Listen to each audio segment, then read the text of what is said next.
Donc bonjour à tous, aujourd'hui je vais vous présenter ces quelques slides et vous expliquer pourquoi, comment définir ces brand values et en quoi c'est très important. Donc tout d'abord je vais me présenter, moi je suis Alexandre Houdard, je travaille dans les équipes de Dezio depuis quelques mois et plus globalement je suis entrepreneur et je suis spécialisé comme CMO marketing et à travailler sur les startups en croissance. Quelques mots pour rapidement introduire le sujet. Je reviendrai ensuite sur la définition des brand values plus dans le détail. Mais en gros, pourquoi c'est important de définir ces brand values? Parce que clairement, ça clarifie tout ce que l'on peut faire et mettre en place, que ce soit en marketing, mais pas seulement, quand on crée sa startup et qu'on veut la faire croître. Donc tout d'abord, qu'est-ce que c'est que les brand values? Très simplement, en fait, ce sont toutes les valeurs que la marque peut réunir et autour desquelles elle va réunir ses clients, ses prospects et qu'elle va aussi défendre. Donc ça peut être très large comme sujet. L'important aussi, c'est de dire que l'idée, c'est de regrouper ses clients et ses prospects autour, ou utilisateurs, autour de ces marques-là et de faire adhérer ces gens-là. Donc ça veut dire que les gens qui sont pas fans de ces valeurs ne seront probablement pas non plus dans la cible de la marque. Et c'est comme ça aussi qu'on peut travailler ces différentes audiences et ces différentes cibles. Pourquoi définir ces brand values? Tout d'abord, comme je disais tout à l'heure, ça éclaire tout le discours qu'on peut avoir en marketing autour de la marque, autour de l'image, de la charte, du logo, de tout ce qu'on peut faire. Deuxième raison, ça aide à prendre des décisions au quotidien. J'y reviendrai plus tard, notamment dans la façon de définir les valeurs. Troisième raison, parce qu'aujourd'hui c'est aussi inévitable. Quand on crée une société ou qu'on cherche à la développer, on se pose beaucoup de questions et souvent ces questions pourraient être très simplement répondues si on a bien défini ces brand values et si on s'y réfère. Également, la quatrième raison, c'est que je vais vous le montrer après que dans la façon de définir ces brand values, c'est un travail qu'on peut faire en équipe et du coup c'est un team building assez canon à faire. Cinquièmement, parce que ça fait marrer de le faire. Le team building est sympa et en plus on y prend vraiment du plaisir dans la manière dont je le fais et dont j'ai pu le faire pour des marques. Et dernière raison, une des plus importantes, c'est qu'une fois qu'on a défini ces brand values, on l'a fait tous ensemble en équipe, on est arrivé au résultat, et bien, il n'y a plus qu'à les appliquer et en général, le fait de les avoir définis ensemble fait que tout le monde se reconnaît et les applique. Donc comment les définir? Moi j'utilise une méthodologie dont je vous ai mis le lien en fait en bas du slide, que j'ai appliqué très récemment, notamment chez World is the Village pour qui je travaille. Et World is the Village, je vous en parlerai après, mais voilà, c'est une entreprise qui est, pour résumer, le Airbnb des voyages linguistiques pour les adolescents. Et donc, du coup, cet exercice est un exercice qui se fait en 4 temps, qui prend un peu de temps, mais ce temps est assez nécessaire. Alors, j'ai mis 2 heures, mais ça peut être, nous, on l'a fait un peu en 2h30 la dernière fois, mais ça peut être un peu plus long. C'est assez variable aussi selon les personnes et les entreprises. Globalement, c'est important de le faire avec tous les membres de la société, comme je disais avant, puisque c'est tout le monde a des choses à dire, tout le monde a des valeurs différentes, que vous preniez le fondateur, la personne qui gère les clients, la personne qui fait le développement, la personne qui fait du produit ou du marketing. On peut avoir tous des idées de départ sur les valeurs qui peuvent être différentes et c'est important que tout le monde apporte sa pierre à l'édifice et apporte ces informations-là, qu'on puisse les partager. Donc concrètement, comment ça se passe? C'est 4 étapes. Là, je vais vous les détailler. La première, c'est l'idée, on se met tous ensemble dans une salle, on brainstorm, en gros, on prend un animateur, un gros paquet de post-it, et tout le monde balance ses valeurs qu'il a en tête.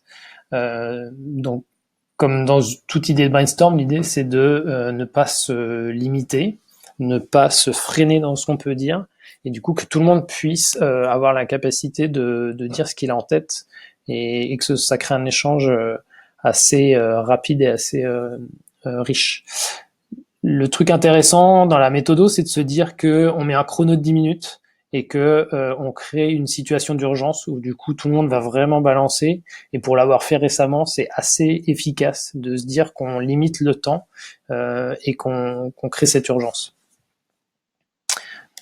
La deuxième partie, c'est on va commencer en fait à nettoyer un peu tout le travail de brainstorm qui a été fait, avec pour objectif d'arriver à ces brain values à la fin.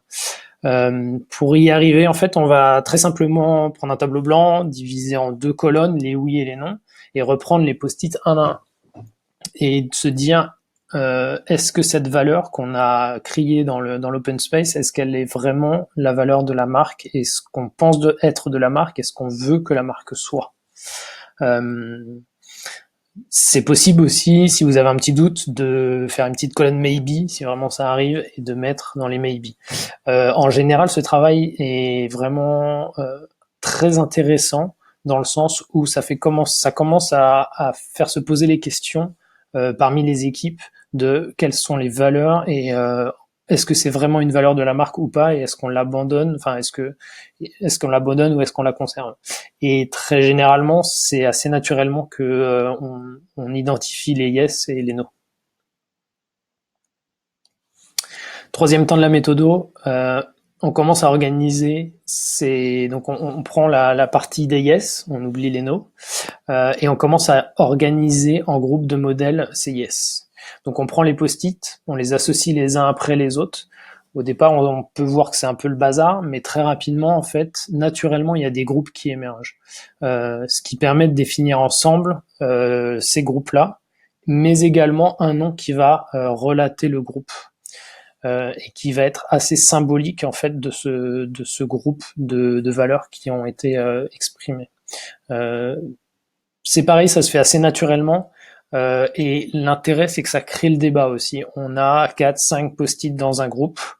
Faut essayer d'éviter d'en mettre trop. Passer 4-5, c'est un peu trop. Ça peut être splitté ou pas si c'est nécessaire. Quand on a ces 4-5 mots, enfin post-it, valeurs, les discussions entre les personnes se créent pour essayer de vraiment trouver le meilleur des mots. Alors nous, on l'a fait en anglais parce qu'il y a des Allemands et des anglophones dans les équipes, donc c'est aussi un travail qui peut être très différent selon la langue dans laquelle on le fait. Et parfois, le faisant en anglais, ça nous est arrivé de switcher aussi en français parce qu'il y a certains mots, certaines valeurs, certains concepts qui se disent soit mieux en français, soit mieux en anglais. Ce qui peut être assez variable d'une langue à l'autre. Quatrième et dernier temps, l'idée c'est de transformer les modèles obtenus et de définir les valeurs finales de la marque. Donc, clairement, ce qui se passe, c'est qu'on a des différents groupes, ça peut être 5, 6, 7, 8 groupes. Ce groupe est représenté par un terme générique qu'on a pu définir, plus en dessous les post-it. Autour de 4-5 post-it. Ce qui va commencer en fait à constituer nos valeurs majeures, et en dessous, les 4-5 post-it représentent en fait la sorte de description de ces valeurs qu'on va pouvoir rédiger ensuite. Donc après, on peut aussi faire ce travail si c'est nécessaire, c'est pas forcément toujours nécessaire, mais d'organiser un ordre dans les valeurs. Pour trouver des exemples, je vous ai mis ceux d'Airbnb, BlaBlaCar et Slack, pour aussi un peu exprimer ce que peuvent être les valeurs, parce que c'est un terme qui peut aussi être un peu galvaudé, qui peut être aussi quand on commence à évoquer le sujet avec les fondateurs pour le faire, cet exercice, souvent on revient souvent sur le mot bullshit en disant ok, les valeurs, transparence, empathie, tout ça, enfin il y a plein de choses qui sont à la mode. L'idée c'est de aussi pour chaque marque être capable de vraiment sortir ses valeurs et pas forcément sortir des mots qui sont très bullshit ou très dans la mode ou dans la tendance. Et derrière mettre un vrai sens aux choses. Si je prends l'exemple de BlaBlaCar, leur première valeur c'est Be the Member. Qu'est-ce que ça veut dire derrière? Ça veut dire qu'en fait les employés de Blablacar sont les premiers utilisateurs de leur service. Ce qui fait que les employés connaissent l'expérience, sont utilisateurs et peuvent partager les besoins, les problématiques de leurs utilisateurs et surtout les comprendre et pouvoir y répondre du mieux possible. Donc ça, par exemple, c'est une des valeurs qui peut être fondatrice pour une société. La question qui se pose ensuite après qu'on a défini ces valeurs, en fait, c'est, et je vous montrerai un exemple de World is the Village ensuite, comment on peut appliquer ces valeurs et à quoi ça sert. Elles peuvent s'appliquer très rapidement, et je pense que tout le monde a un peu ça en tête, sur la création d'un logo, la création d'une charte graphique, d'un discours de marque. Clairement, quand je me joue à Blablacar avec son logo de petite côte, ça veut dire que c'est un service de rencontre, d'échange, de discussion pendant qu'on fait la route ensemble. Ça peut aussi s'appliquer dans, et plus généralement, si on prend une plus grande image, un peu plus de recul, ça s'applique dans la construction de la culture de l'entreprise, mais aussi dans des règles de fonctionnement du quotidien. Ça peut également s'appliquer dans de la charte édito de réseaux sociaux, donc ça c'est des exemples un peu plus basiques et opérationnels, mais ça peut aussi révolutionner et conduire en fait toute la société et driver toute la stratégie. Donc dans le sens où ça peut, quand on le voyait par exemple pour Blablacar, ça peut définir aussi la user experience d'un produit.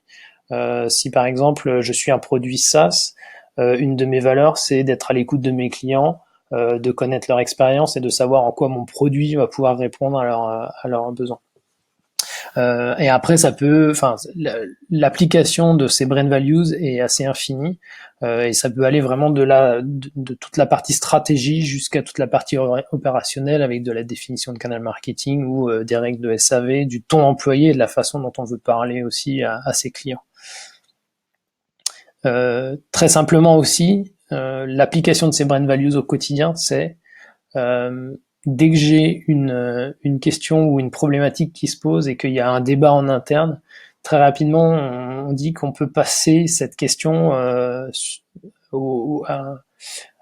sur nos valeurs et les tester auprès de nos valeurs. Et de se dire, par exemple, cette fonctionnalité-là, cet email-là que je vais envoyer de manière automatisée à mon client, est-ce qu'il répond à telle et telle et telle valeur? C'est le cas, oui, très bien, on le continue, on le fait comme ça. C'est pas le cas et ça colle pas à nos valeurs, alors il faut le revoir ou alors on oublie l'idée. Et généralement, c'est assez perspicace et efficace. Et du coup, pour revenir dans mon exemple de World is the Village et avoir quelque chose d'assez concret, pour avoir fait l'exercice avec toutes les équipes, des équipes internationales, on est une dizaine de personnes aujourd'hui. On a sorti comme grande valeur et gros groupe de post-it la générosité.